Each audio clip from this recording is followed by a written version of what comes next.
வணக்கம் நண்பர்களே, நான் உங்கள் குரு. இந்த வீடியோ ஒரு எச்சரிக்கை வீடியோ. எதை பற்றின்னு கேட்டிங்கன்னா, என் நண்பர் ஒருத்தர் தீபாவளி டைமில் ஊருக்கு போகிறதுக்காக கேளம்பாக்கம் பஸ் ஸ்டாப் போயிருக்காரு. அங்கே ஒரு ஃபேமிலி ரொம்ப சோகமாக குழந்தைங்களோட உட்காந்துட்டு இருந்துருக்காங்க. அவங்க வந்து பார்த்திங்கன்னா வடநாட்டுக்காரங்க. ஒரு ஃபேமிலியாக உட்காந்துருந்துருக்காங்க. அவர் அந்த குழந்தைங்களுக்குலாம் சாப்பாடு கூட வாங்கி கொடுக்க முடியாமல் ஒரு சூழ்நிலையில் உட்காந்துருந்துருக்காங்க. அந்த ஒரு லேடி வந்து 2-3 பேர்கிட்ட போயிட்டு கையில் ஒரு மொபைல் பாக்ஸு, ஓப்பன் பண்ணாத பாக்ஸு வச்சுக்கிட்டு அவங்க இதை வச்சுக்கிட்டு எனக்கு பணம் கொடுங்க சொல்லிட்டு அவங்க ஹிந்தியில் கேட்குறாங்க. அது யாருக்குமே புரிய மாட்டேங்குது. எல்லாம் ஏதோ இவங்க மொபைல் விற்கிறாங்க போல சொல்லிட்டு போயிட்டு இருந்திருக்காங்க. நம்ம நண்பருக்கு கொஞ்சம் ஹிந்தி தெரியும். அவர் அதெல்லாம் நின்று வேடிக்கை பார்த்துட்டு இருந்திருக்காரு. அப்புறம் அவங்க அந்த குடும்பத்தை பார்க்கும்போது அவருக்கு கொஞ்சம் இதுவாக இருந்திருக்கு. அந்த பொம்பளை இவர் பார்த்துட்டே இருக்கிறத பார்த்துட்டு இவர்கிட்ட வந்து அந்த பொம்பளை ஹிந்தியில் பேசுது.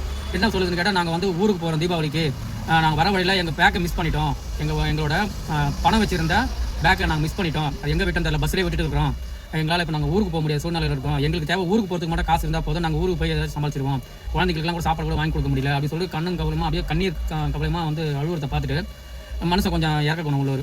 அவர் என்ன பண்ணார், சரி அந்த மொபைல் எவ்வளோன்னு கேட்டார். எவ்வளோன்னு கேட்ட பிறகு அவங்க சொல்லியிருக்காங்க, நான் அந்த மொபைல் வந்து நான் 15,000 வாங்கினேன், எனக்கு நீங்கள் ஒரு 7,000 கொடுத்தா போதும் அப்படின்னு சொல்லி கேட்டிருக்காங்க. அந்த பாக்ஸை ஓப்பன் பண்ணல, அது ஃபுல் கவர். எந்த ஒரு இதுவும் நம்ம அமேசான்லேருந்து வந்தால் எப்படி வந்துருக்குமோ அதே போல் தான் அந்த கவர் இருந்திருக்கு. இவங்க ஓப்பன் பண்ணலை, 7,000 கொடுத்து அந்த மொபைலை வாங்கிட்டு ஊருக்கு எத்துமே அவங்க மனைவிக்கு கொடுக்கலான்னு சொல்லிட்டு ஊருக்கு போனார். ஊருக்கு போன மனுஷனுக்கு பெரிய அதிர்ச்சி என்னன்னு பார்த்தீங்கன்னா, அதுக்குள்ளே இருந்த மொபைல் என்னன்றதை நீங்களே பாருங்கள். அவர் வீடியோ எடுத்து போட்டிருக்காரு. தீபாவளி நேரத்தில் ஒரு குடும்பம் பஸ் ஸ்டாப்பில் கஷ்டப்பட்டுட்டு இருந்ததை பார்த்து எல்லாரும் ஒதுங்கி போகிற மாதிரி நானும் ஒதுங்கி போயிருந்தா எனக்கு இந்த 7,000 நஷ்டம் வந்திருக்காது. அவங்களுக்கு உதவி பண்ண போய் எனக்கு 7,000 நஷ்டம். வெறும் லைட்டை மட்டும் வச்சு ஏமாற்றிருக்கிறாங்க. இந்த மாதிரி ஸ்கேமு எல்லா இடத்துலையும் நடக்குது. கொஞ்சம் எச்சரிக்கையாக இருங்க. இந்திக்காரங்களை கண்டால் கொஞ்சம் விலகி இருங்க. எனக்கு நடந்த அந்த 7,000 நஷ்டத்தை உங்களுக்கு நடக்காமல் பார்த்துக்குங்க. இவங்களெல்லாம் யாரையும் நம்பாதீங்க, உதவியும் பண்ணாதீங்க. இது போல் உங்கள் ஏரியாவில் இது போல் bus stop, railway station, central railway station, Egmore railway station, தியேட்டர்கள், அப்புறம் மால்கள், இது போல் இடத்துலலாம் இந்த இந்திக்காரங்க படையெடுத்து வந்து ஏமாத்து வேலை பண்ணுறானுங்க.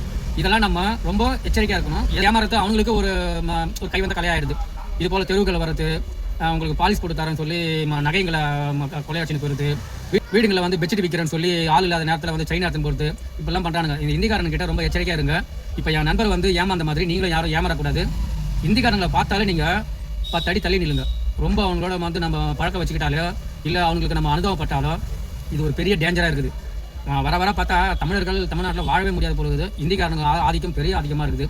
இதுக்கு ஒரு பெரிய விழிப்புணர்வு வரணும். அவங்கள பார்த்து நம்ம அனுபவப்படுறது, இந்த சிக்னலில் நிற்கும் போது பிச்சை போடுறதோ இதெல்லாம் நீங்கள் பண்ணாதீங்க. சிக்னலில் நின்று அவங்க கையை வச்சுக்கிட்டு கையை உள்ள மடிக்க வச்சுக்கிட்டு சட்டையை இது பண்ணிவிட்டு கையே இல்லாத மாதிரி வரதும், மூஞ்செல்லாம் அப்படியே ஒரு மேக்கப் போட்டு சொறி பிடிச்ச மாதிரி, அழுக்கு பிடிச்ச மாதிரி இந்த குழந்தைங்களை வச்சுக்கின்னு இந்த மாதிரிலாம் நிறைய வந்து ஏமாத்த வேலை பண்ணுறாங்க. கால் இல்லாத மாதிரி, நொண்டி மாதிரி, அடிப்பட்டு புண்ணுக்குன்னு இந்த அப்படியே ரத்தமாக வர மாதிரி நம்ம கிட்ட வந்தாலும் நம்ம அப்படி தைப்போம் அப்படின்ற மாதிரி உடனே நம்ம அவங்களுக்கு ஒரு 10 ரூபா ஊற்றி அனுப்பிட்டா போதும். அதே போல் நான் சிக்னல் போய் நின்றுனா நான் என் வண்டி க்ளீனாக இருக்கும். அப்படியே வந்து என்ன பண்ணுங்க, ஒரு தண்ணி அடிச்சு விட்டு ஒரு போட்டோ ஒரே வலிச்சு வந்து கண்ணாடி தட்டின இப்படியே கை நீட்டினே இருக்குங்க.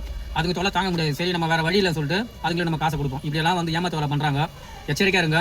இது போல் மொபைல் விற்கிறாங்க, பர்ஸு விற்கிறாங்க, பெல்ட்டு விற்கிறாங்க, தலைகாணி விற்கிறாங்க, டோரை படத்தை கூட பார்த்துருப்பீங்க. பானிபூரி விற்கிறவன், பெட்ஷீட் விற்கிறவன், கூலி வேலை செய்வேன், இவங்க எல்லாம் ஒன்று சேர்ந்துக்கிட்டு ஊரில் அட்டுவியம் பண்ணுறாங்க. நைட்டில் ஒரு 10 மணி மேலே சரக்கு வச்சிட்டாங்கன்னா எவன் வீட்டுக்குள்ளே போடலாம், எங்கே வந்து என்ன பண்ணலாம் அப்படின்ற எண்ணத்தில் இருக்கிறாங்க. எச்சரிக்கையாக இருங்க மக்கள்.